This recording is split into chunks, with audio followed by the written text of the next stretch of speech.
Jagan convoy నేడు నెల్లూరు జిల్లాలోని కోవూరు కావలి assembly నియోజకవర్గాలకు చింతారెడ్డిపాలెం మార్గంలో వెళ్తుండగా తనని పలకరించడానికి వచ్చి రోడ్డుపై వీల్చైర్ పై ఉన్న బాలుడిని సీఎం జగన్ గమనించి వెంటనే కాన్వాయ్ ఆపి దిగివచ్చి ఆ బాలుడి బాగోగులు అడిగి తెలుసుకున్నారు.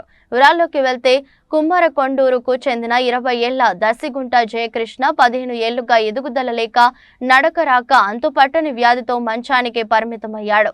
తల్లి రానమ్మ ఇంతవరకు లక్షలు ఖర్చు చేసినా ఆసుపత్రులు తిప్పినా ఫలితం లేకపోయింది.